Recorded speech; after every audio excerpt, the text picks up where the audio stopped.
मई 2025 से पहले जब हिंदुस्तान ने एक साजिश के तहत पाकिस्तान पे हमला किया तो 10 मई 2025 को जब फील्ड मार्शल सिपह सालार इस्लामी जमहूरिया पाकिस्तान आसिम मुनीर की क़यादत में मुसल्लह अफ़वाज पाकिस्तान ने जो हिंदुस्तान को जवाब दिया वो रहती दुनिया तक याद रहेगा।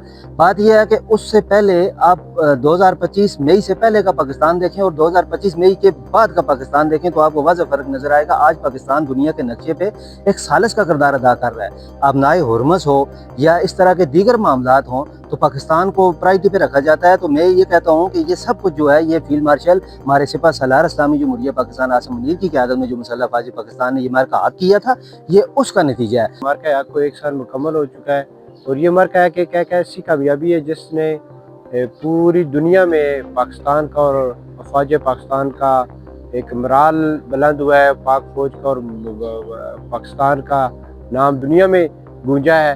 तो ये जो मार्का हक का प्रोग्राम है ये हर मकतबा फ़िक्र के लोग जो है ना इसको बड़े जोश व खरोश से मना रहे हैं क्योंकि ये एक पाकिस्तान की एक बड़ी कामयाबी है और इस कामयाबी पर अल्लाह ताला का लाख लाख शुक्र भी है। और इस पे हम ये बात फ़ख्र से ये कहते हैं कि हमारा मुल्क पाकिस्तान और हमारी पाक फ़ौज जो है ना वो दुनिया की सबसे ताकतवर और कामयाब और प्रोफेशनल फ़ौज है। 1 साल कबल हिंदुस्तान ने जो पाकिस्तान पर ये सोच करके हमला किया कि मैं चंद ही घंटों में पाकिस्तान पर कब्ज़ा कर लूँगा और अपने मज़मूम मकासद की तकमील के लिए हिंदुस्तान ने जो कदम बढ़ाया उसे जिस तरह से पाकिस्तान के शाहीनों ने नाकाम बनाया और पाकिस्तान के एयर फोर्स ने जिस तरह से हिंदुस्तान के राफेल तैयारे जिस पर उसको बड़ा नाज था उनको पे दर पे मुख्तलिफ मकामात पर गिराया और हिंदुस्तान में के अंदर जा कर के जिस तरह से पाकिस्तान की एयर फोर्स ने अटैक किया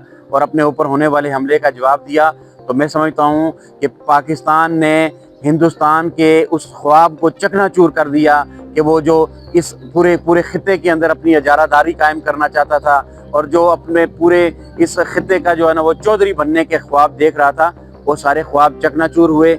आज 1 साल मुकम्मल होने पर मैं मुसल्लह अफ़वाज के उन जवानों को उन शहीदों को सलाम पेश करता हूँ। उन जवानों को मैं सलाम पेश करता हूँ कि जो इस मार्का हक बनियानुल मखसूस के ऑपरेशन में अगले महाजों पर खुद लड़े। मैं जनाब चीफ ऑफ आर्मी स्टाफ जनाब फील्ड मार्शल सैयद आसिम मुनीर को मैं सलाम पेश करता हूँ कि जिसकी जुर्रतमंदाना क़यादत में हमने पाकिस्तान ने ये मार्का बनियान मखसूस जो है वो उसको तकमील किया और पाकिस्तान का वक़ार पूरी दुनिया के अंदर बुलंद हुआ। तो मैं आखिर पर इस बात पर कि पाकिस्तान जिंदाबाद, आज़ाद कश्मीर जिंदाबाद, मुसल्लह अफ़वाज पाकिस्तान पाइंदाबाद।